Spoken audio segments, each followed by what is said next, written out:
ਕੱਲ ਦੋਸਤੋ, ਮੈਂ ਜੀਤ ਹਰਜੀਤ ਹਾਜ਼ਰ ਹਾਂ ਜਤਿੰਦਰ ਹਾਂਸੁਰਾਂ ਦਾ ਨਾਵਲ ਬਸ ਅਜੇ ਇੰਨਾ ਹੀ ਲੈ ਕੇ।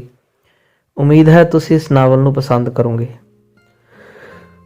ਕਾਂਡ ਪਹਿਲਾ, ਮੈਂ ਪਿਆਰ ਵਿੱਚ ਹਾਂ ਟੱਚਵੁੱਡ। ਮਣੀ ਦਾ ਵਿਆਹ ਕਨੇਡਾ ਬੈਠੇ ਬਾਪੂ ਜੀ ਨਾਲ ਕਰਕੇ ਉਹਨੂੰ ਕਨੇਡਾ ਕੱਢਣਾ ਸੀ। ਨੇਤਰ ਵੀਰੇ ਨੇ ਤਾਂ ਸ਼ਾਇਦ ਇਹ ਗੱਲ ਸੌਖੀ ਹੀ ਕਹਿ ਦਿੱਤੀ ਸੀ। ਉਹਦੀ ਪਲੈਨਿੰਗ ਸੁਣ ਕੇ ਮੇਰੀਆਂ ਅੱਖਾਂ ਅੱਗੇ ਹਨੇਰਾ ਆ ਗਿਆ ਸੀ। ਮੋਬਾਈਲ ਹੱਥੋਂ ਡਿੱਗ ਪਿਆ ਸੀ, ਜਿਵੇਂ ਅਚਾਨਕ ਮੇਰੇ ਤੇ ਕਿਸੇ ਨੇ ਪਹਾੜ ਸੁੱਟ ਦਿੱਤਾ ਹੋਵੇ। ਕੀ ਹੋ ਗਿਆ? ਬਹੁਤੇ ਸਿਆਣੇ ਨੇਤਰ ਵੀਰੇ ਦੀ ਅਕਲ ਨੂੰ ਉਹਦੀ ਸਿਆਣਪ ਬਾਰੇ ਕਿਹਾ ਜਾਂਦਾ ਹੈ ਕਿ ਉਹ ਹਮੇਸ਼ਾ ਸੋਚ ਸਮਝ ਕੇ ਫੈਸਲਾ ਲੈਂਦਾ ਹੈ। ਉਹਦੀ ਗੱਲ ਘਰ 'ਚੋਂ ਕੋਈ ਨਹੀਂ ਪਲਟ ਸਕਦਾ, ਕਿਉਂਕਿ ਇਹ ਉਹਦੀ ਸਿਆਣਪ ਹੀ ਸੀ ਜਿਹੜਾ ਉਹਨੇ ਉਜੜ ਰਹੇ ਘਰਾਂ 'ਚੋਂ ਆਪਣੇ ਆਪ ਨੂੰ ਸੈੱਟ ਕਰ ਲਿਆ ਸੀ। ਉਹ ਜਿਵੇਂ ਕਹਿੰਦਾ ਏ ਉਵੇਂ ਕਰਦਾ ਏ। ਮੰਨਦਾ ਹਾਂ ਕਿ ਮੇਰਾ ਤੇ ਮਣੀ ਦਾ ਕਨੇਡਾ ਜਾਣ ਦਾ ਕੋਈ ਹੀਲਾ ਨਹੀਂ ਬਣ ਰਿਹਾ, ਇੱਧਰ ਵੀ ਕਿਧਰੇ ਹੱਥ ਨਹੀਂ ਪੈ ਰਿਹਾ, ਪਰ ਇਹਦੇ 'ਚ ਸਿਆਣਪ ਵਾਲੀ ਕੀ ਗੱਲ ਹੋਈ? ਪਿਓ ਧੀ ਦਾ ਵਿਆਹ? ਮੈਂ ਬੁਰੀ ਤਰ੍ਹਾਂ ਉਖੜ ਗਿਆ ਸੀ। ਮੇਰਾ ਕਿਤੇ ਵੀ ਜੀ ਨਹੀਂ ਸੀ ਲੱਗ ਰਿਹਾ। ਇਹੀ ਸੋਚੀ ਜਾਂਦਾ, ਇਹ ਕੀ ਅਣਹੋਣੀ ਵਾਪਰਨ ਲੱਗੀ ਏ? ਮਣੀ ਤੋਂ ਦੂਰ ਰਹਿ ਕੇ ਮੈਂ ਕਿਵੇਂ ਜੀਵਾਂਗਾ? ਮਣੀ ਆਪਣੇ ਮੱਥੇ ਤੇ ਡਿੱਗ ਰਹੀ ਵਾਲਾਂ ਦੀ ਲਿੱਟ ਠੀਕ ਕਰਦੀ ਮੇਰੇ ਸਿਰਹਾਣੇ ਆ ਕੇ ਬੈਠ ਗਈ। ਮੇਰਾ ਸਿਰ ਆਪਣੇ ਪੱਟ ਤੇ ਰੱਖ ਲਿਆ, ਮੇਰੇ ਵਾਲਾਂ 'ਚ ਹੱਥ ਫੇਰਦੀ ਸਮਝਾਉਣ ਲੱਗੀ, ਦੇਖੀ ਤੂੰ ਤਾਂ ਐਂ ਦਿਲ ਸਿੱਟੀ ਫਿਰਦਾ ਐ ਜਿਵੇਂ ਮੈਂ ਮਰ ਗਈ ਹੁੰਨੀ ਆ। ਤੂੰ ਨਹੀਂ ਚਾਹੁੰਦਾ ਆਪਾਂ ਇਸ ਗਰੀਬੀ ਦੀ ਜਲਣ 'ਚੋਂ ਨਿਕਲੀਏ? ਇਹਨਾਂ ਪੜ੍ਹ ਕੇ ਨਾ ਤੈਨੂੰ ਨੌਕਰੀ ਮਿਲੀ ਆ ਨਾ ਮੈਨੂੰ, ਅੱਗੇ ਕੋਈ ਆਸ ਵੀ ਨਹੀਂ। ਕੀ ਕਰਾਂਗੇ? ਕੀ ਆ ਇੰਡੀਆ 'ਚ? ਭੁੱਖ ਨੰਗ, ਗਰੀਬੀ, ਭ੍ਰਿਸ਼ਟਾਚਾਰ। ਦੇਖੀ ਤੂੰ ਨਹੀਂ ਚਾਹੁੰਦਾ ਆਪਾਂ ਕਨੇਡਾ ਸੈੱਟ ਹੋਈਏ? ਮਣੀ ਤੇ ਕਨੇਡਾ ਜਾਣ ਦਾ ਭੂਤ ਸਵਾਰ ਸੀ। ਸਾਡੇ ਦੋਵਾਂ ਦੇ ਰਿਸ਼ਤੇਦਾਰ ਕਨੇਡਾ ਗਏ ਹੋਏ ਸੀ। ਜਦੋਂ ਉਹ ਆਉਂਦੇ ਉਹਨਾਂ ਦੇ ਗਲਾਂ 'ਚ ਸੰਗਲਾਂ ਵਰਗੀਆਂ ਮੋਟੀਆਂ ਜੰਜੀਰਾਂ ਪਾਈਆਂ ਹੁੰਦੀਆਂ, ਹੱਥ ਬਾਹਾਂ ਕੰਨ ਸੋਨੇ ਨਾਲ ਭਰੇ ਹੁੰਦੇ। ਕਨੇਡਾ ਤਾਂ ਸਵਰਗ ਹੈ ਵਰਗੀਆਂ ਫੁਕਰੀਆਂ ਮਾਰਦੇ। ਸਾਡੀਆਂ ਅੱਖਾਂ 'ਚ ਕਨੇਡਾ ਦੇ ਹਸੀਨ ਸੁਪਨੇ ਬੀਜ ਜਾਂਦੇ। ਮੇਰੇ ਸਿਰ 'ਚ ਹੱਥ ਫੇਰ ਰਹੀ ਮਣੀ ਦਾ ਹੱਥ ਫੜ ਕੇ ਮੈਂ ਦੁਖੀ ਮਨ ਨਾਲ ਕਿਹਾ, ਕਨੇਡਾ ਵੀ ਸ਼ਲੇਡਾ ਏ ਨਿਰਾ। ਪਹਿਲਾਂ ਸੋਨੇ ਦਾ ਮਿਰਗ ਬਣ ਕੇ ਤੁਹਾਨੂੰ ਮਗਰ ਲਾ ਲੂ, ਫਿਰ ਸਾਂਝ ਦਾ ਰੂਪ ਧਾਰ ਕੇ ਤਿੱਖੇ ਸੰਗਾਂ ਨਾਲ ਥੋੜੇ ਟੱਕਰ ਮਾਰਦਾ। ਕਨੇਡਾ ਮਣੀ ਨੂੰ ਸੋਨੇ ਦਾ ਮਿਰਗ ਲੱਗ ਰਿਹਾ ਸੀ, ਮੇਰੇ ਲਈ ਸਾਂਝ ਦਾ ਰੂਪ ਧਾਰੀ ਖੜਾ ਸੀ, ਟੱਕਰ ਮਾਰਨ ਲਈ ਤਿਆਰ। ਜੋ ਦਾਤੇ ਨੂੰ ਭਾਵੇ, ਆਪਣੀ ਔਲਾਦ ਲਈ ਬੰਦਾ 100 ਹੁੱਲੇ ਫੱਕਦਾ, ਕਹਿ ਕੇ ਬਾਪੂ ਜੀ ਵਿਆਹ ਵਾਲੀ ਗੱਲ ਲਈ ਤਿਆਰ ਹੋ ਗਏ ਸੀ। ਜਿਹੜੇ ਪੁੱਠੇ ਸਿੱਧੇ ਕੰਮ ਲਈ ਬਾਪੂ ਜੀ ਦਾ ਮਨ ਕਰੇ ਉਹ ਕੋਤਰੀ ਹੋਈ ਦਾੜੀ ਤੇ ਹੱਥ ਫੇਰਦੇ, ਮੁੱਛਾਂ ਨੂੰ ਵੱਟ ਦੇ ਕੇ ਠੀਕ ਕਰਦੇ। ਜੋ ਦਾਤੇ ਨੂੰ ਭਾਵੇ ਕਹਿ ਕੇ ਗੱਲ ਦਾਤੇ ਦੇ ਗਲ ਪਾ ਦਿੰਦੇ। ਨੇਤਰ ਵੀਰੇ ਨੇ ਬਾਪੂ ਜੀ ਦੀ ਜਹਾਜ਼ ਟਿਕਟ ਬਣਵਾ ਕੇ ਉਹਨਾਂ ਨੂੰ ਕਨੇਡਾ ਤੋਂ ਇੰਡੀਆ ਭੇਜ ਦਿੱਤਾ ਸੀ। ਬਾਪੂ ਜੀ ਤੇ ਮਣੀ ਦੇ ਵਿਆਹ ਦੀ ਤਿਆਰੀ ਹੋਣ ਲੱਗੀ। ਮਣੀ ਦੀਆਂ ਗੱਲਾਂ 'ਚ ਆ ਕੇ ਮੈਂ ਵੀ ਦੁਖੀ ਮਨ ਨਾਲ ਚੁੱਪ ਕਰ ਗਿਆ ਸੀ। ਬਾਪੂ ਜੀ ਦਾ ਵਿਆਹ ਨਾ ਹੋਵੇ ਜਿਵੇਂ ਤਮਾਸ਼ਾ ਹੋਵੇ। ਇੱਕ ਵਾਰ ਪਹਿਲਾਂ ਵੀ ਉਹਨਾਂ ਦਾ ਵਿਆਹ ਕਰਕੇ ਹਟੇ ਸਾਂ, ਉਦੋਂ ਬਹੁਤ ਵੱਡਾ ਦੁਖਾਂਤ ਵਾਪਰ ਗਿਆ ਸੀ। ਜਦੋਂ ਫੈਮਿਲੀ ਕੇਸ ਤੇ ਕਨੇਡਾ ਜਾਣ ਦੇ ਕਾਗਜ਼ ਤਿਆਰ ਕਰ ਰਹੇ ਸਾਂ, ਉਹਨਾਂ ਦਿਨਾਂ 'ਚ ਨੇਤਰ ਵੀਰੇ ਦਾ ਫੋਨ ਆਇਆ ਸੀ। ਉਹਨੇ ਹੱਸਦਿਆਂ ਕਿਹਾ ਸੀ, ਐਕਚੁਅਲੀ ਆਪਾਂ ਨੂੰ ਬਾਪੂ ਤੇ ਬੀਜੀ ਦਾ ਵਿਆਹ ਕਰਨਾ ਪੈਣਾ। ਇਸ ਗੱਲ ਤੇ ਅਸੀਂ ਹੱਸੀ ਗਏ ਸਾਂ। ਅਸਲ ਵਿੱਚ ਉਹਨਾਂ ਦੇ ਪਹਿਲਾਂ ਹੋਏ ਵਿਆਹ ਦਾ ਕੋਰਟ ਤੋਂ ਸਰਟੀਫਿਕੇਟ ਲੈਣਾ ਸੀ, ਜੋ ਐਮਬੈਸੀ 'ਚ ਕਾਗਜ਼ਾਂ ਨਾਲ ਲੱਗਣਾ ਹੁੰਦਾ ਸੀ, ਜਿਸ ਨੂੰ ਅਸੀਂ ਵਿਆਹ ਦਾ ਨਾਂ ਦੇ ਦਿੱਤਾ ਸੀ। ਅਸੀਂ ਜਵਾਨ ਪੁੱਤ ਉਸ ਮਾਂ-ਬਾਪ ਦੇ ਵਿਆਹ ਦੀ ਗੱਲ ਕਰ ਰਹੇ ਸੀ ਜਿਹਨਾਂ ਦਾ ਆਪਸ ਵਿੱਚ ਇੱਟ ਕੜੇ ਦਾ ਵੈਰ ਸੀ। ਜਦੋਂ ਵਿਆਹ ਵਾਲੀ ਗੱਲ ਬੀਜੀ ਤੇ ਬਾਪੂ ਜੀ ਨੂੰ ਦੱਸੀ ਤਾਂ ਬਾਪੂ ਜੀ ਨੇ ਤਾਂ ਝੱਟ ਕੋਤਰੀ ਦਾੜੀ 'ਚ ਹੱਥ ਫੇਰਦਿਆਂ ਜੋ ਦਾਤੇ ਨੂੰ ਭਾਵੇ ਕਹਿ ਕੇ ਹਾਮੀ ਭਰ ਦਿੱਤੀ ਸੀ। ਬੀਜੀ ਬਾਪੂ ਜੀ ਤੋਂ ਪਰੇ ਬੁੜਬੁੜ ਕਰਦੇ ਰਹੇ। ਦੇਖ ਚੌਰਾ ਕਿਵੇਂ ਵਿਆਹ ਦੇ ਨਾਂ ਤੇ ਬਾਂਦਰ ਵਾਂਗ ਚਾਂਬਲਿਆ ਫਿਰਦਾ। ਪਤਾ ਨਹੀਂ ਕਿਹੋ ਜਿਹੀ ਕੁਲੈਣੀ ਘੜੀ ਸੀ ਜਦੋਂ ਮੇਰਾ ਇਹਦੇ ਨਾਲ ਲੜ ਜੁੜਿਆ। ਸਾਰੀ ਉਮਰ ਰਿਣ ਦਿੱਤੇ ਨੇ, ਇਹ ਤੇ ਜਿੰਨੀ ਮਰਜ਼ੀ ਜਾਨ ਛਿੜਕ ਲਓ, ਇਹ ਕਿਸੇ ਕੰਮ ਦਾ ਨਹੀਂ। ਲੋਕ ਸੱਚੇ ਨੇ ਜਿਹੜੇ ਕਹਿੰਦੇ ਨੇ ਖੁਰਪਾ ਕੋਈ ਹਥਿਆਰ ਨਹੀਂ, ਤੇਜੂ ਕਿਸੇ ਦਾ ਯਾਰ ਨਹੀਂ। ਕੰਜਰ ਨੇ ਪਿਓ ਦਾਦੇ ਦੀ ਢੇਰੀ ਗਾਲਤੀ, ਜ਼ਮੀਨ ਵੇਚ ਕੇ ਮੇਰੇ ਪੁੱਤਾਂ ਨੂੰ ਮੰਗਤਿਆਂ ਵਰਗਾ ਬਣਾਤਾ। ਕੀ ਕਰਨਗੇ ਮੇਰੇ ਪੁੱਤ? ਇਹਨਾਂ ਦੀ ਸਾਰੀ ਉਮਰ ਪਈ ਆ, ਕਿਹੜਾ ਰਾਤ ਆ ਵੀ ਜਾ ਕੇ ਕੱਟ ਲੈਣਗੇ? ਉਮਰ ਇਹਨਾਂ ਦੀ ਵਿਆਹ ਕਰਵਾਉਣ ਦੀ ਆ। ਚੌਰਾ ਆਪ ਤਿਆਰਾ ਹੋਇਆ ਫਿਰਦਾ। ਉਹ ਬੜਬੜਾਉਂਦੇ ਚੁੱਲ੍ਹੇ ਚੌਂਕੇ ਦਾ ਕੰਮ ਕਰਦੇ ਫਿਰੀ ਜਾਂਦੇ। ਬੀਜੀ ਨੂੰ ਤਾਂ ਬਾਪੂ ਜੀ ਨੂੰ ਦੇਖ ਕੇ ਜ਼ਹਿਰ ਚੜ੍ਹ ਜਾਂਦਾ। ਉਹਨਾਂ ਨੂੰ ਬਾਪੂ ਜੀ ਤੋਂ ਖਾਧੀਆਂ ਕੁੱਟਾਂ, ਜਿਹੜੀਆਂ ਜਦੋਂ ਪੂਰਾ ਵਗਦਾ ਉਹਨਾਂ ਦੇ ਹੱਡੀ ਚੀਸਾਂ ਪਾਉਂਦੀਆਂ ਤੋਂ ਜ਼ਿਆਦਾ ਜ਼ਮੀਨ ਵੇਚਣ ਦਾ ਦੁੱਖ ਸੀ, ਜਿਹੜਾ ਉਹਨਾਂ ਦੇ ਸੀਨੇ 'ਚ ਚੀਸਾਂ ਪਾਉਂਦਾ। ਉਹਦੇ ਮਾਪਿਆਂ ਤਾਂ ਜਾਇਦਾਦ ਦਾ ਮਾਲਕ ਸਿਹੜਿਆ ਸੀ। ਜ਼ਮੀਨ ਵੇਚ ਕੇ ਉਹਨੇ ਸਾਕ ਸ਼ਰੀਕੇ 'ਚੋਂ ਕੱਖੋਂ ਹੌਲੀ ਕਰ ਦਿੱਤਾ ਸੀ। ਕਲੇਸ਼ ਦਾ ਇੱਕ ਹੋਰ ਵੱਡਾ ਕਾਰਨ ਸੀ ਬਾਪੂ ਜੀ ਦਾ ਪਿੰਡ ਦੀ ਤੀਵੀਂ ਕੋਲ ਜਾਣਾ, ਜਿਹਨੂੰ ਬੀਜੀ ਮੀਤੋ ਰੰਡੀ ਕਹਿੰਦੇ। ਬਾਪੂ ਜੀ ਨੂੰ ਇਹਨਾਂ ਗੱਲਾਂ ਨਾਲ ਕੋਈ ਮਤਲਬ ਨਹੀਂ ਸੀ ਕਿ ਕਿਹੜੀ ਗੱਲ ਕਿਹਦੇ ਕਿੱਥੇ ਚੀਜ਼ ਪਾਉਂਦੀ ਹੈ। ਉਹ ਆਖਦੇ ਹੁੰਦੇ ਨੇ, ਮੈਨੂੰ ਲੰਡੀ ਬੁੱਚੀ ਦੀ ਕੋਈ ਪਰਵਾਹ ਨਹੀਂ। ਉਹਨਾਂ ਲਈ ਆਪਣੇ ਆਪ ਤੋਂ ਬਿਨਾਂ ਹਰ ਬੰਦਾ ਲੰਡੀ ਬੁੱਚੀ ਸੀ। ਸਾਰਾ ਕੰਮ ਖਰਾਬ ਕਰਕੇ ਵੀ ਉਹਨਾਂ ਨੂੰ ਆਪਣਾ ਕੋਈ ਕਸੂਰ ਨਾ ਲੱਗਦਾ। ਜੇ ਲੜਦੇ ਹੋਏ ਬੀਜੀ ਖਰਾਬ ਹੋਏ ਕੰਮ ਬਾਰੇ ਮਿਹਣੇ ਮਾਰਦੇ ਤਾਂ ਬਾਪੂ ਜੀ ਕੋਲ ਸਭ ਤੋਂ ਵੱਡੀ ਦਲੀਲ ਇਹੀ ਹੁੰਦੀ, ਕੁੱਤੇ ਵਾਂਗੂ ਨਾ ਭੌਂਕ, ਆਪੇ ਤਾਂ ਕਹਿੰਦੀ ਹੁੰਨੀ ਆ ਦਾਤੇ ਦੇ ਹੁਕਮ ਬਿਨਾਂ ਪੱਤਾ ਨਹੀਂ ਹਿਲਦਾ, ਫਿਰ ਮੇਰਾ ਕੀ ਕਸੂਰ। ਬਾਪੂ ਜੀ ਦੇ ਦਿਲ 'ਚ ਜੋ ਆਉਂਦਾ ਉਹੀ ਕਰਦੇ।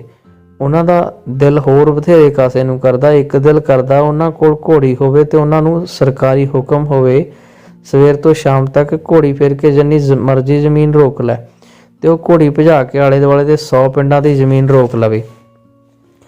ਸਾਡੇ ਵੱਡੇ ਵਡੇਰੇ ਜਿਸ ਨੇ ਸਾਡਾ ਪਿੰਡ ਵਸਾਇਆ ਸੀ, ਉਹਦੇ ਬਾਰੇ ਇਹੋ ਜਿਹੀ ਤੰਦ ਕਥਾ ਪ੍ਰਚਲਿਤ ਸੀ। ਬਾਪੂ ਜੀ ਨੇ ਤਾਂ ਸਰਕਾਰ ਨੂੰ ਗਾਲਾਂ ਕੱਢਣ ਤੋਂ ਬਿਨਾਂ ਕੋਈ ਹੋਰ ਬਹਾਦਰੀ ਭਰਿਆ ਕੰਮ ਨਹੀਂ ਸੀ ਕੀਤਾ, ਇਸ ਲਈ ਉਹਨਾਂ ਨੂੰ 100 ਪਿੰਡਾਂ ਦੀ ਜ਼ਮੀਨ ਰੋਕਣ ਦਾ ਹੁਕਮ ਨਾ ਹੋਇਆ। ਪਰ ਉਹ ਬਹੁਤੀ ਜ਼ਮੀਨ ਬਚਾਉਣ ਦਾ ਜੁਗਾੜ ਲਗਾਉਂਦੇ ਰਹਿੰਦੇ, ਹੋਰ ਨਹੀਂ ਤਾਂ ਸ਼ਰੀਕਾਂ ਦੀ ਵੱਟ ਹੀ ਵੱਢ ਲੈਂਦੇ। ਬਾਪੂ ਜੀ ਨੂੰ ਇੱਕ ਹੋਰ ਸ਼ੌਂਕ ਸੀ ਨਵੇਂ ਟਰੈਕਟਰ ਦਾ। ਉਹ ਉਹਨਾਂ ਨੂੰ ਲੋਨ 'ਤੇ ਲੈਣਾ ਪੈਂਦਾ। ਟਰੈਕਟਰ ਨੂੰ ਉਹ ਨਵਵਿਆਹੀ ਵਾਂਗ ਸ਼ਿੰਗਾਰ ਕੇ ਰੱਖਦੇ। ਉਹ ਟਰੈਕਟਰ 'ਤੇ ਵੱਡੇ ਵੱਡੇ ਸਪੀਕਰ ਲਗਵਾ ਲੈਂਦੇ। ਉਹ ਉੱਚੀ ਆਵਾਜ਼ 'ਚ ਗੀਤ ਸੁਣਦੇ। ਬੀਜੀ ਕਈ ਵਾਰ ਗੁੱਸੇ 'ਚ ਕਹਿੰਦੇ, ਹੁਣ ਇਸ ਫੋਰਡ ਟਰੈਕਟਰ ਦੇ ਪਿੱਛੇ ਲਿਖਵਾ ਲੈ, ਇਹ ਤਾਂ ਫੁੱਲ ਕਿਸ਼ਤਾਂ 'ਤੇ ਆ, ਜੱਟਾਂ ਵਾਲੇ ਕੰਮ ਨਹੀਂ ਤੇਰੇ। ਬਾਪੂ ਜੀ ਨੂੰ ਆਪਣੀ ਜ਼ਮੀਨ 'ਤੇ ਸਬਰ ਨਾ ਆਉਂਦਾ। ਉਹ ਲੋਕਾਂ ਨਾਲੋਂ ਰੇਟ ਵਧਾ ਕੇ ਜ਼ਮੀਨ ਠੇਕੇ 'ਤੇ ਲੈਂਦੇ। ਉਹ ਉਹਨਾਂ ਨੂੰ ਸ਼ਰੀਕਾਂ ਦੀ ਅਰਪਣਣੀ ਕਹਿੰਦੇ। ਜਿਨ੍ਹਾਂ ਦੇ ਰੇਟ ਵਧਾ ਕੇ ਉਹ ਜ਼ਮੀਨ ਠੇਕੇ 'ਤੇ ਲੈਂਦੇ, ਉਹ ਜ਼ਮੀਨ ਵਾਹੁੰਦੇ, ਬੀਜਦੇ, ਘਾਟਾ ਖਾਂਦੇ। ਲੋਕਾਂ ਅਖੌਤ ਬਣਾ ਲਈ ਸੀ। ਸਰਕਾਰ ਦਾ ਘੰਟਾ ਤੇ ਤੇਜੂ ਦਾ ਟਰੈਕਟਰ ਕਦੇ ਨਹੀਂ ਰੁਕਦੇ। ਬਾਪੂ ਜੀ ਕਬੱਡੀ ਦੇ ਵਧੀਆ ਖਿਡਾਰੀ ਸੀ। ਲੋਕ ਦੱਸਦੇ ਨੇ ਜਦੋਂ ਰੇਡ ਪਾਉਂਦੇ ਖਿਡਾਰੀ ਉੱਪਰੋਂ ਛਾਲ ਮਾਰ ਕੇ ਟੱਪ ਜਾਇਆ ਕਰਦੇ ਸਨ, ਪਰ ਉਸ ਖਿਡਾਰੀ ਤੋਂ ਟਰੈਕਟਰ ਦੀਆਂ ਕਿਸ਼ਤਾਂ ਵਾਲੀ ਲੀਕ ਨਾ ਟੱਪ ਹੁੰਦੀ। ਬੈਂਕ ਦੀਆਂ ਕਿਸ਼ਤਾਂ ਨਾ ਮੁੜਦੀਆਂ, ਵਿਆਜ ਤੇ ਵਿਆਜ ਪਈ ਜਾਂਦਾ। ਜਦੋਂ ਕੁਰਕੀ ਦੇ ਆਰਡਰ ਆ ਜਾਂਦੇ ਤਾਂ ਉਹ ਫਸੀ ਗੁਟਾਰ ਵਾਂਗ ਝੱਕਦੇ। ਮਰਦੀ ਦੇ ਅੱਕ ਚੱਬਣ ਵਾਲੀ ਔਕਾਤ ਅਨੁਸਾਰ ਜਿਹੜੀ ਜ਼ਮੀਨ ਤੇ ਉਹ ਜਾਨ ਦਿੰਦੇ ਸਨ, ਉਹਨੂੰ ਵੇਚ ਕੇ ਕਰਜ਼ਾ ਮੋੜ ਦਿੰਦੇ। ਬੀਜੀ ਲੜਦੇ, ਤੂੰ ਜ਼ਮੀਨ ਨੂੰ ਛੱਲੀ ਵਾਂਗ ਭੋਰ ਖਾ ਰਿਹਾ। ਫਿਰ ਉਹਨਾਂ ਆਖਰੀ ਦਾ ਖੇਡਿਆ। ਉਸ ਦਾ ਨਾਲ ਉਹ ਆਪਣੇ ਜ਼ੋਰ ਨਾਲ ਆਪ ਹੀ ਢਹਿ ਗਏ। ਸਾਥੋਂ ਚੋਰੀ ਜ਼ਮੀਨ ਵੇਚ ਦਿੱਤੀ ਤਾਂ ਜੋ ਯੂਪੀ ਜਾਂ ਪੰਜਾਬ ਦੇ ਕਿਧਰੇ ਸਸਤੀ ਜ਼ਮੀਨ ਖਰੀਦ ਕੇ ਦੁੱਗਣੀ ਬਣਾ ਲੈਣ। ਰਜਿਸਟਰੀ ਅਜੇ ਕਰਾਉਣੀ ਸੀ। ਜ਼ਮੀਨ ਦੇ ਭਾਅ 5-6 ਗੁਣਾ ਵੱਧ ਗਏ। ਮੁੜ ਜ਼ਮੀਨ ਨਾ ਲੈ ਹੋਈ। ਬੈਂਕਾਂ 'ਚ ਜਮ੍ਹਾਂ ਕਰਵਾਇਆ ਪੈਸਾ ਖੱਡੀ ਵੜਨ ਲੱਗਾ। ਘਰੇ ਨਿੱਤ ਲੜਾਈ ਰਹਿਣ ਲੱਗੀ। ਬਾਪੂ ਜੀ ਕਮਲਿਆਂ ਵਾਂਗ ਇੱਧਰ ਉੱਧਰ ਫਿਰਨ ਲੱਗੇ। ਕੋਤਰੀ ਦਾੜੀ ਤੇ ਹੱਥ ਫੇਰ ਕੇ ਕਹਿਣਾ ਵੀ ਭੁੱਲ ਗਏ, ਜੋ ਦਾਤੇ ਨੂੰ ਭਾਵੇ। ਬੇੜੀ ਨਦੀ ਦੇ ਅੱਧ ਵਿਚਕਾਰ ਡੁੱਬ ਗਈ ਸੀ। ਡੁੱਬਦਿਆਂ ਨੂੰ ਤਿਣਕੇ ਦਾ ਇੱਕ ਹੀ ਸਹਾਰਾ ਸੀ, ਜਿਹੜਾ ਨੀਤਰ ਵੀਰੇ ਨੇ ਸਾਨੂੰ ਕੈਨੇਡਾ ਬਣਾਉਣ ਲਈ ਕਾਗਜ਼ ਭਰੇ ਹੋਏ ਸਨ। ਸਾਡੇ ਸਭਨਾਂ ਵਾਂਗ ਜੱਦੀ ਪੁਸ਼ਤੀ ਜ਼ਮੀਨ ਵੇਚਣ ਦਾ ਨੀਤਰ ਵੀਰੇ ਨੂੰ ਵੀ ਬਹੁਤ ਦੁੱਖ ਹੋਇਆ। ਉਹਨੇ ਬਹੁਤਾ ਸਮਾਂ ਬਾਪੂ ਜੀ ਨਾਲ ਗੱਲ ਵੀ ਨਹੀਂ ਸੀ ਕੀਤੀ। ਜਦੋਂ ਵੀਰੇ ਦੇ ਘਰ ਮੁੰਡਾ ਹੋਇਆ, ਉਹਨਾਂ ਉਹਦੀ ਖੁਸ਼ੀ 'ਚ ਕੈਨੇਡਾ ਅਖੰਡ ਪਾਠ ਕਰਵਾਇਆ ਸੀ, ਜਿਸ ਦੇ ਕਾਰਡ ਛਪਵਾਏ। ਉਹਨਾਂ ਉੱਤੇ ਬਾਪੂ ਜੀ ਨੂੰ ਮਰਿਆ ਘੋਸ਼ਿਤ ਕਰਕੇ ਸਵਰਗਵਾਸੀ ਤੇਜਾ ਸਿੰਘ ਲਿਖ ਦਿੱਤਾ ਸੀ। ਸਾਨੂੰ ਕੈਨੇਡਾ ਬੁਲਾਉਣ ਦਾ ਇਰਾਦਾ ਵੀ ਤਿਆਗ ਦਿੱਤਾ ਸੀ। ਬਾਅਦ 'ਚ ਸਾਨੂੰ ਭੁੱਖੇ ਮਰਦੇ ਦੇਖ ਸ਼ਾਇਦ ਉਹਨੂੰ ਸਾਡੇ 'ਤੇ ਤਰਸ ਆ ਗਿਆ ਸੀ। ਉਹਦੀ ਪਲੈਨਿੰਗ ਬਦਲ ਗਈ ਸੀ। ਮੈਂ ਤੇ ਨੇਤਰ ਵੀਰੇ ਨੇ ਮਸੀਂ ਬੀਜੀ ਨੂੰ ਕੋਰਟ ਮੈਰਿਜ ਲਈ ਤਿਆਰ ਕੀਤਾ ਸੀ। ਜਿਸ ਦਿਨ ਅਸੀਂ ਕੋਰਟ ਮੈਰਿਜ ਦਾ ਸਰਟੀਫਿਕੇਟ ਬਣਾਉਣ ਲਈ ਕਚਹਿਰੀਆਂ ਜਾਣਾ ਸੀ, ਉਸ ਤੋਂ ਪਹਿਲੀ ਰਾਤ ਬੀਜੀ ਪਏ ਹੀ ਨਹੀਂ ਸਨ ਉੱਠੇ। ਉਹਨਾਂ ਨੂੰ ਦਿਲ ਦਾ ਦੌਰਾ ਪੈ ਗਿਆ ਸੀ। ਮੈਰਿਜ ਦੀ ਥਾਂ ਡੈਥ ਸਰਟੀਫਿਕੇਟ ਬਣਾਉਣਾ ਪਿਆ। ਮੇਰਾ ਆਪਾ ਗੁਨਾਹ ਨਾਲ ਭਰ ਗਿਆ ਸੀ। ਮੈਨੂੰ ਲੱਗੀ ਜਾਂਦਾ ਸੀ ਅਸੀਂ ਆਪਣੀ ਮਾਂ ਨੂੰ ਮਾਰ ਲਿਆ। ਸਾਰਾ ਕੁਝ ਉਥਲ-ਪੁਥਲ ਹੋ ਗਿਆ ਸੀ। ਜੋ ਜੀ ਸਾਡੇ ਘਰ ਨੂੰ ਬੰਨੀ ਫਿਰਦਾ ਸੀ ਉਹ ਨਹੀਂ ਸੀ ਰਿਹਾ। ਮਾਂ ਦੇ ਤੁਰ ਜਾਣ ਬਾਅਦ ਘਰ ਨਹੀਂ ਸੀ ਰਿਹਾ। ਬਾਪੂ ਜੀ ਲੋਕਾਂ 'ਚ ਸੱਥਰ 'ਤੇ ਬੈਠੇ ਕੁਤਰੀ ਦਾੜੀ ਤੇ ਹੱਥ ਫੇਰਦੇ, ਜੋ ਦਾਤੇ ਨੂੰ ਭਾਵੇਂ ਕਹਿ ਛੱਡਦੇ। ਜਦੋਂ ਮਣੀ ਤੇ ਬਾਪੂ ਜੀ ਦੇ ਵਿਆਹ ਦੀ ਗੱਲ ਚੱਲੀ ਤਾਂ ਲੱਗਦਾ ਸੀ ਮੈਨੂੰ ਦਿਲ ਦਾ ਦੌਰਾ ਪਵੇਗਾ। ਮਣੀ ਸਿਮਰਨ ਭਾਬੀ ਦੀ ਛੋਟੀ ਭੈਣ ਹੈ, ਨੇਤਰ ਵੀਰੇ ਦੀ ਸਾਲੀ। ਲੋਕਾਂ ਦੀਆਂ ਨਜ਼ਰਾਂ 'ਚ ਸਿਰਫ ਮੰਗੇਤਰ, ਉਹ ਮੇਰੀ ਮੰਗੇਤਰ ਹੈ, ਪਰ ਉਹ ਮੇਰੀ ਜਾਨ ਹੈ। ਨੇਤਰ ਵੀਰਾ ਤਾਂ ਸਿਮਰਨ ਭਾਬੀ ਪੁਆਇੰਟ ਬੇਸ ਤੇ ਕੈਨੇਡਾ ਚਲੇ ਗਏ ਸੀ। ਉਹਨਾਂ ਨੇ ਸਾਡੇ ਪਰਿਵਾਰ ਵੀ ਉਧਰ ਸੱਦ ਲਏ ਸਨ। ਸਿਮਰਨ ਭਾਬੀ ਦੀ ਇਕੱਲੀ ਮਾਂ ਸੀ, ਉਹ ਕੈਨੇਡਾ ਚਲੀ ਗਈ। ਉਹ ਤਾਂ ਮਣੀ ਨੂੰ ਛੱਡ ਕੇ ਜਾ ਨਹੀਂ ਸੀ ਰਹੀ, ਪਰ ਨੇਤਰ ਹੋਰਾਂ ਨੇ ਜ਼ੋਰ ਪਾ ਕੇ ਬੁਲਾ ਲਿਆ ਸੀ।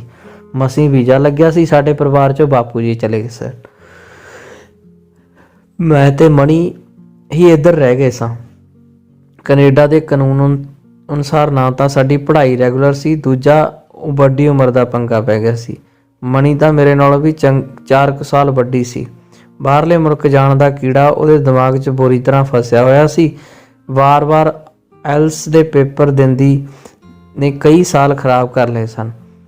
ਪੜ੍ਹਨ ਦੇ ਬੇਸ 'ਤੇ ਇੰਗਲੈਂਡ ਚਲੀ ਗਈ। ਜਿੱਥੇ ਏਜੰਟ ਨੇ ਭੇਜਿਆ ਸੀ ਉੱਥੇ ਕਾਲਜ ਵਰਗੀ ਕੋਈ ਸੰਸਥਾ ਨਹੀਂ ਸੀ, ਸਗੋਂ ਦੇਹ ਵਪਾਰ ਦਾ ਧੰਦਾ ਚੱਲਦਾ ਸੀ। 5 ਲੱਖ ਬਰਬਾਦ ਕਰਕੇ ਵਾਪਸ ਆ ਗਈ।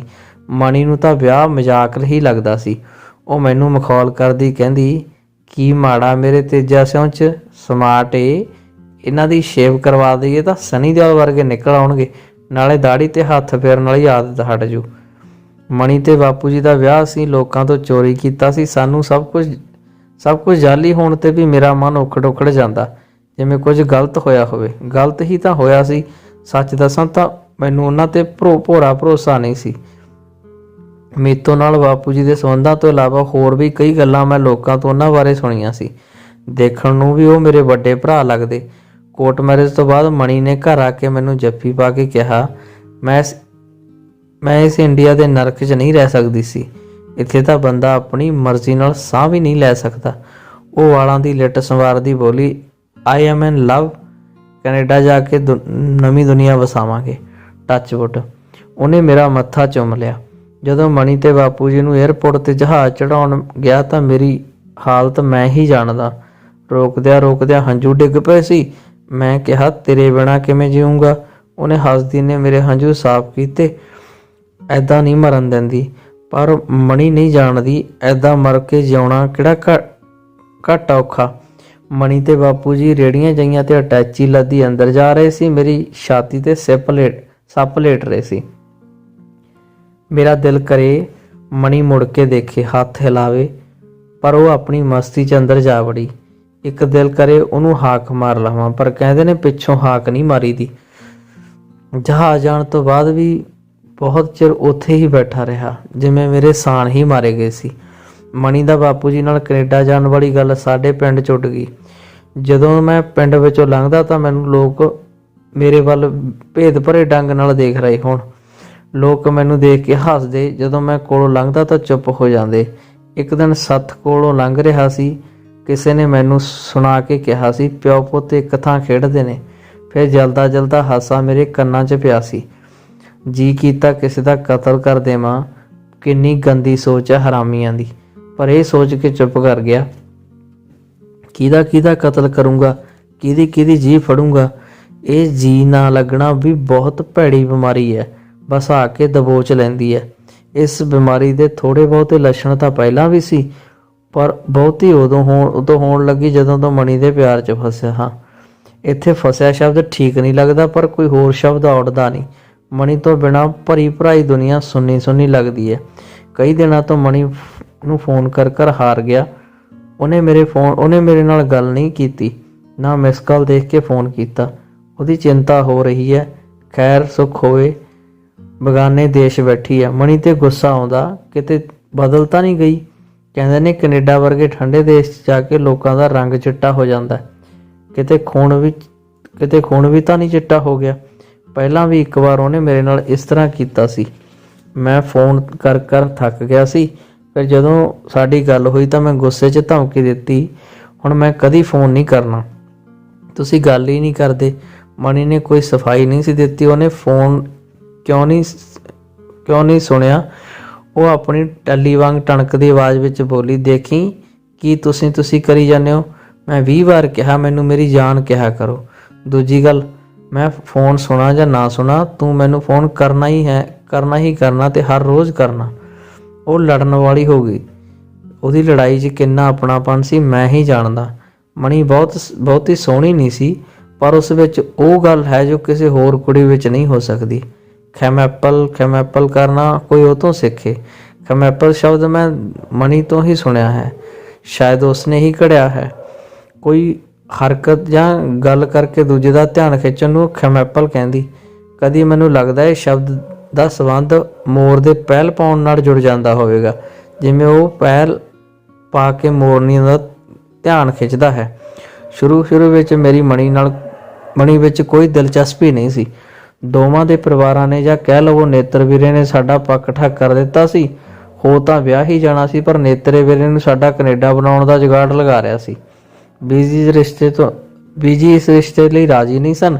ਉਹ ਤਾਂ ਵੀਰੇ ਤੇ ਭਾਬੀ ਦੀ ਲਵ ਮੈਰਿਜ ਤੋਂ ਵੀ ਖੁਸ਼ ਨਹੀਂ ਸਨ।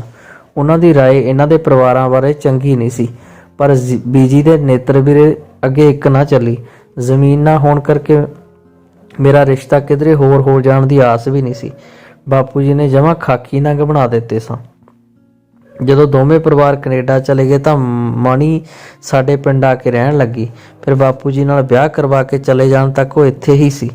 ਜਦੋਂ ਮਣੀ ਨੇ ਸਾਡੇ ਪਿੰਡ ਆ ਕੇ ਰਹਿਣ ਲੱਗੀ ਤਾਂ ਪਿੰਡ ਦੇ ਲੋਕਾਂ ਬਹੁਤ ਕਚੀਰਾ ਕੀਤਾ ਸੀ। ਮਣੀ ਹੋਰ ਕਿੱਥੇ ਜਾਂਦੀ? ਉਹਨਾਂ ਦੇ ਸਾਕ ਸੰਬੰਧੀ ਤਾਂ ਕੈਨੇਡਾ ਬੈਠੇ ਸਨ। ਨੇਤਰ ਵੀਰੇ ਨੇ 100 ਦੀ ਇੱਕ ਸੁਣਾ ਦਿੱਤੀ ਸੀ। ਹੁਣ ਪੁਰਾਣੇ ਜ਼ਮਾਨੇ ਨਹੀਂ ਰਹੇ, ਤੁਸੀਂ ਲਾਈਫ ਇਕੱਠਿਆਂ ਗੁਜ਼ਾਰਨੀ ਆ, ਤੁਹਾਨੂੰ ਇੱਕ ਦੂਜੇ ਨੂੰ ਸਮਝਣ ਦਾ ਮੌਕਾ ਮਿਲੂਗਾ। ਇੰਨਾ ਚਿਰ ਇਕੱਠੇ ਰਹਿ ਕੇ ਵੀ ਮੈਂ ਮਣੀ ਨੂੰ ਸਮਝ ਨਹੀਂ ਸਕਿਆ। ਜੋ ਉਹ ਮੈਨੂੰ ਕਰਦੀ ਸੀ ਉਹ ਪਿਆਰ ਸੀ ਜਾਂ ਕੀ ਸੀ? ਪਹਿਲ ਮੈਂ ਆਪਣੇ ਸੁਭਾਅ ਅਨੁਸਾਰ ਉਹ ਤੋਂ ਦੂਰੀ ਬਣਾਈ ਰੱਖਦਾ।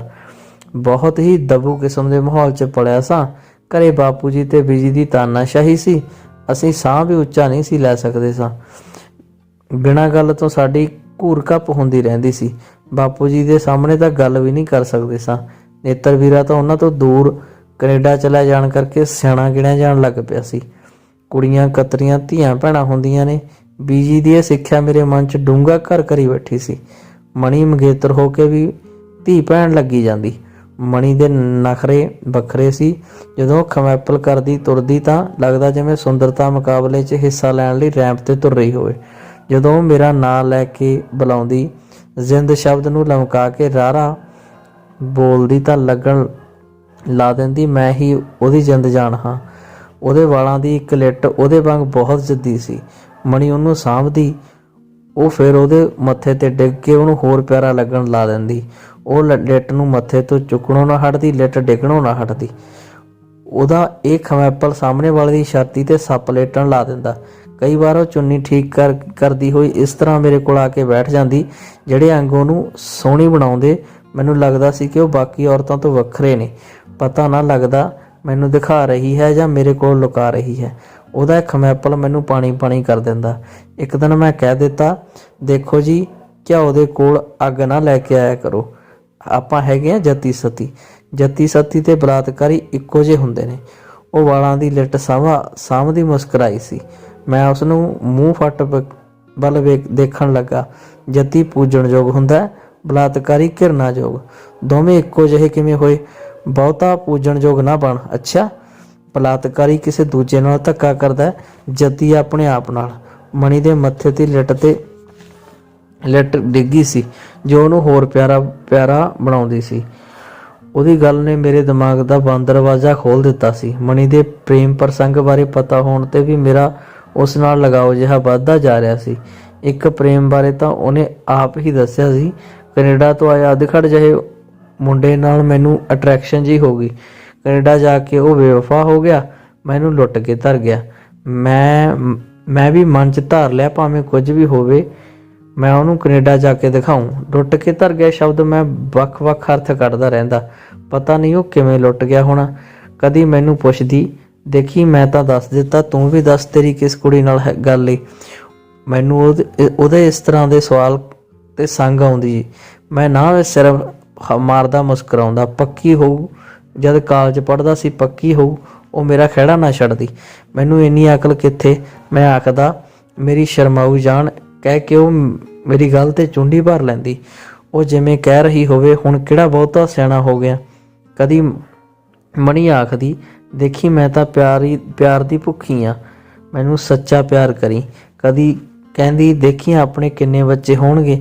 ਮੈਂ ਸੰਗਦਾ ਨੀਵੀਂ ਪਾ ਕੇ ਮੁਸਕਰਾਉਂਦਾ। ਉਹ ਉਦਾਸ ਹੋ ਕੇ ਬੋਲਦੀ, ਮੈਨੂੰ ਨਹੀਂ ਲੱਗਦਾ ਮੇਰੇ ਕੋਈ ਬੱਚਾ ਹੋਊ। ਫਿਰ ਮੈਨੂੰ ਛੱਡ ਤਾਂ ਨਹੀਂ ਦੇਵੇਂਗਾ?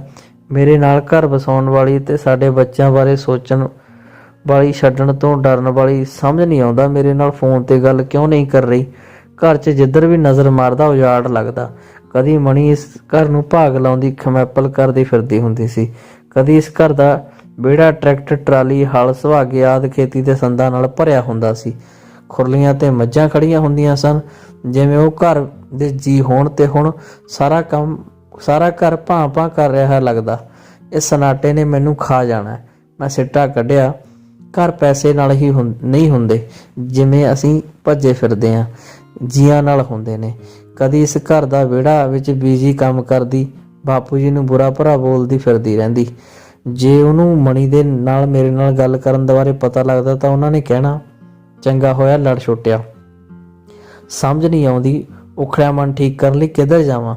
ਪਹਿਲਾਂ ਖੇਤ ਵੱਲ ਚੱਲਿਆ ਜਾਇਆ ਕਰਦਾ ਸੀ, ਉੱਥੇ ਕੰਮ 'ਚ ਰੁੱਝ ਕੇ ਹਰੀਆਂ ਭਰੀਆਂ ਫਸਲਾਂ ਵੇਖ ਕੇ ਰੂਹ ਖੁਸ਼ ਹੋ ਜਾਂਦੀ। ਹੁਣ ਖੇਤਾਂ ਵੱਲ ਜਾਣਾ ਤਾਂ ਸੀਨੇ ਆਰੀ ਫਿਰ ਜਾਂਦੀ ਹੈ। ਉਹ ਬਗਾਨੇ ਖੇਤ ਜੋ ਹੋਏ। ਜੇ ਮੈਂ ਪਿੰਡ ਦੀ ਸੱਥ ਵੱਲ ਜਾਂਦਾ ਹਾਂ, ਲੋਕਾਂ ਦੇ ਪਿਓ ਪੁੱਤ ਇੱਕੋ ਥਾਂ ਖੇਡਦੇ ਨੇ ਵਰਗੇ ਕਬੋਲਾਂ ਤੋਂ ਡਰ ਲੱਗਦਾ। ਐਵੇਂ ਲੜਾਈ ਹੀ ਸਹੇੜਨੀ ਆ, ਸੱਥ 'ਚ ਤਾਂਸ਼ ਚੱਲ ਰਹੀ ਹੋਵੇਗੀ। ਕਦੀ ਤਾਂਸ਼ ਖੇਡ ਕੇ ਮੈਨੂੰ ਉਨੀ ਖੁਸ਼ੀ ਨਹੀਂ ਮਿਲਦੀ ਜਿੰਨੀ ਕਿਸੇ ਨੇਤਾ ਨੂੰ ਪ੍ਰਧਾਨ ਮੰਤਰੀ ਦੀ ਕੁਰਸੀ ਤੋਂ ਬੈਠ ਕੇ ਮਿਲਦੀ ਹੈ। ਜਿਸ ਦਿਨ ਤੋਂ ਮਣੀ ਨੇ ਤਾਂਸ਼ ਖੇਡਣ ਤੋਂ ਰੋਕਿਆ ਹੈ, ਉਸ ਦਿਨ ਤੋਂ ਤਾਂਸ਼ ਨਾ ਖੇਡਣ ਦੀ ਸਹੁੰ ਪਾ ਦਿੱਤੀ ਹੈ। ਉਸ ਦਿਨ ਕਰਵਾ ਚੌਥ ਦਾ ਤਿਉਹਾਰ ਸੀ। ਮੈਨੂੰ ਇਸ ਤਰ੍ਹਾਂ ਦਾ ਪਤਾ ਨਹੀਂ ਸੀ ਲੱਗਣਾ। ਮਣੀ ਮੋਬਾਈਲ ਤੇ ਕਿਸੇ ਨੂੰ ਫਸਫਸਾ ਰਹੀ ਸੀ। ਦੇਖੀ, ਮੈਂ ਤੇਰੇ ਨਾਂ ਦਾ ਵਰਤ ਰੱਖਿਆ। ਮੈਂ ਸੜ ਵੱਲ ਕੇ ਕੋਇਲਾ ਹੋ ਗਿਆ। ਮੈਂ ਮਣੀ ਨਾਲੋਂ ਸੰਬੰਧ ਤੋੜ ਲੈਣ ਦਾ ਫੈਸਲਾ ਕਰ ਲਿਆ ਸੀ। ਮੇਰੇ ਨਾਲ ਪਿਆਰ ਦਾ ਢਕਵਾਂਜ ਰਚਾਉਂਦੀ ਰਹੀ। ਖਬਰੇ ਕਿਸ ਦੇ ਨਾਂ ਤੇ ਵਰਤ ਰੱਖਦੀ ਹੈ। ਮੁੜ ਕਦੇ ਇਹਨੂੰ ਮੂੰਹ ਨਾ ਲਾਉਣਾ, ਇਹ ਸੋਚਦਾ ਸੜਿਆ ਮੱਚਿਆ ਘਰੋਂ ਨਿਕਲ ਗਿਆ। ਸੱਥ ਜਾ ਕੇ ਤਾਸ਼ ਖੇਡਣ ਲੱਗਿਆ। ਮਨ ਤਾਂ ਉੱਥੇ ਵੀ ਨਹੀਂ ਸੀ ਲੱਗ ਰਿਹਾ। ਪਰ ਸ਼ਾਮ ਨੂੰ ਜਦੋਂ ਘਰ ਮੁੜਿਆ ਤਾਂ ਮਣੀ ਕੁਰਸੀ ਤੇ ਬੈਠੀ ਟੀਵੀ ਦੇਖ ਰਹੀ ਸੀ, ਜਾਂ ਕਹਿ ਲਓ ਟੀਵੀ ਦੇ ਚੈਨਲ ਬਦਲ ਕੇ ਆਪਣੀ ਮਨਪਸੰਦ ਖੇਡ ਰਹੀ ਸੀ। ਮੈਨੂੰ ਦੇਖ ਕੇ ਖਮੈਪਲ ਕਰਨ ਲੱਗੀ। ਮੂੰਹ ਜਿਹਾ ਬਣਾ ਕੇ ਬੋਲੀ, ਮੈਂ ਨਹੀਂ ਤੁਹਾਡੇ ਨਾਲ ਬੋਲਣਾ। ਨਾ ਬੋਲ, ਮੈਂ ਮਨ 'ਚ ਕਿਹਾ। ਦੇਖੀ, ਮੈਂ ਸਵੇਰ ਦੀ ਫੋਨ ਕਰ ਪਾਗਲ ਹੋਈ ਪਈ ਆ।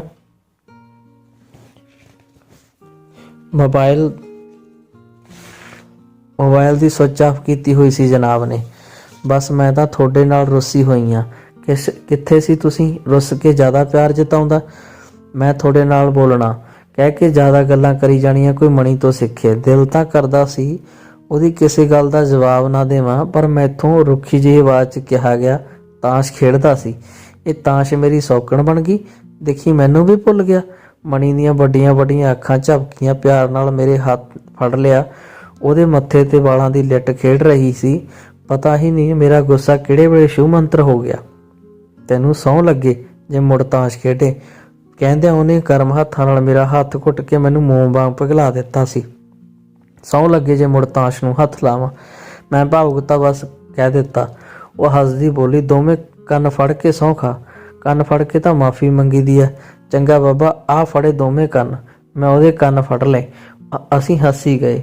ਉਹ ਹੱਸਦੀ ਹੋਈ ਸਿਰ ਫੜ ਕੇ ਬੈਠ ਗਈ। ਮੈਨੂੰ ਲੱਗਿਆ ਖਮੈਪਲ ਕਰਨ ਲੱਗੀ ਪਈ ਹੈ। ਪਾਣੀ ਕੰਨਿਓ ਮੂੰਹ ਸੁੱਕਦਾ। ਮੈਨੂੰ ਭੁੱਖ ਨਾਲ ਚੱਕਰ ਆ ਰਹੇ ਨੇ। ਦੇਖੀ ਤੈਨੂੰ ਭੋਰਾ ਵੀ ਫਿਕਰ ਨਹੀਂ ਮੇਰਾ। ਮੈਂ ਤਾਂ ਤੇਰੇ ਨਾਂ ਦਾ ਵਰਤ ਰੱਖਿਆ ਹੋਇਆ। ਮੈਨੂੰ ਮਣੀ ਤੇ ਅੰਤਾਂ ਦਾ ਪਿਆਰ ਤੇ ਤਰਸ ਆਇਆ। ਸੱਚਮੁੱਚ ਉਹ ਗੁਲਾਬੀ ਬੁੱਲਾਂ ਤੇ ਸਿਕਰੀ ਆਈ ਪਈ ਸੀ। ਮੇਰੇ ਕੋਲੋਂ ਸਹਿ ਨਾ ਹੋਇਆ। ਉਹ ਮੇਰੇ ਲਈ ਭੁੱਖੀ ਧਿਆਈ ਰਹੇ। ਉਸ ਲਈ ਸੇਬ ਕੱਟ ਲਿਆ ਤੇ ਪਾਣੀ ਦਾ ਗਿਲਾਸ ਭਰ ਲਿਆ। ਇਹ ਵੀ ਭੁੱਲ ਗਿਆ ਕਿ ਉਹ ਸਵੇਰੇ ਕਿਸੇ ਹੋਰ ਨੂੰ ਵੀ ਤੇਰੇ ਨਾਂ ਦਾ ਵਰਤ ਰੱਖ ਰਿਹਾ ਸੀ, ਕਹਿ ਰਹੀ ਸੀ। ਮੇਰੇ ਜ਼ੋਰ ਲਾਉਣ ਤੇ ਵੀ ਨਾ ਉਹਨੇ ਸੇਬ ਖਾਧਾ ਨਾ ਪਾਣੀ ਪੀਤਾ।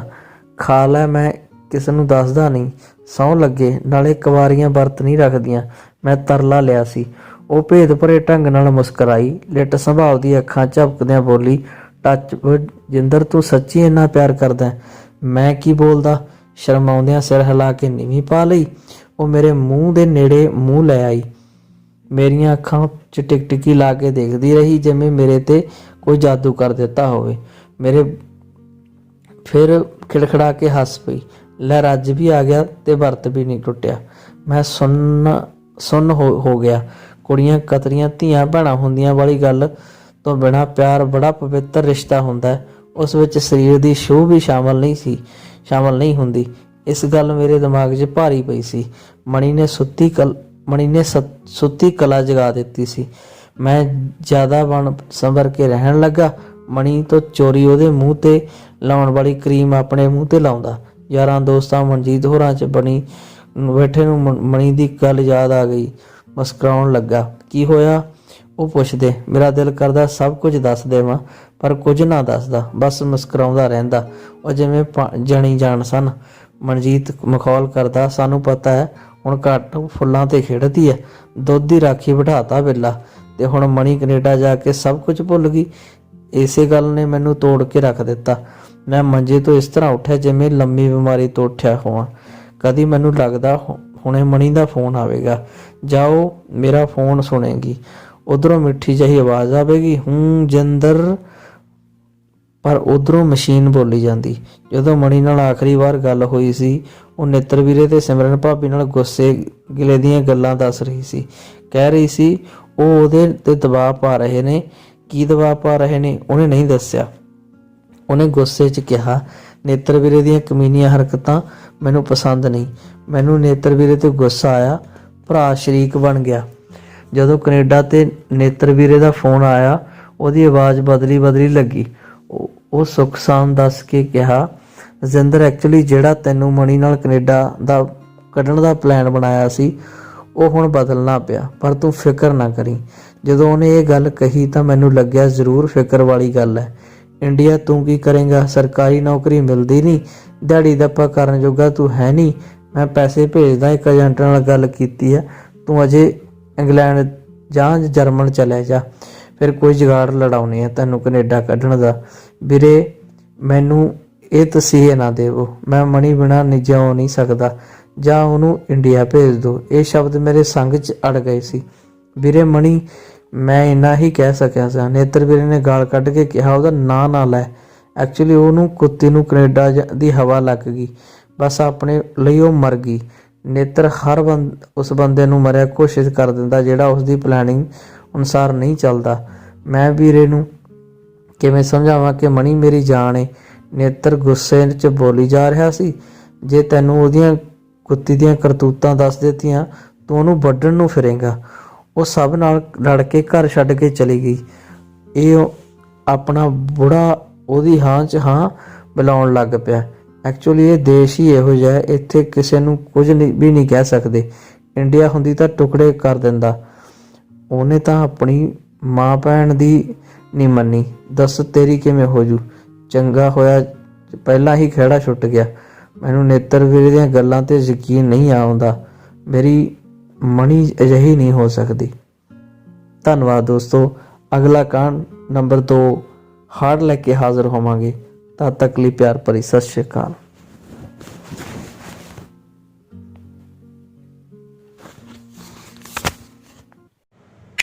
ਚੌਹਾਨ ਇੰਟਰਟੇਨਮੈਂਟ ਤੁਹਾਡਾ ਆਪਣਾ, ਤੁਹਾਡੇ ਲਈ।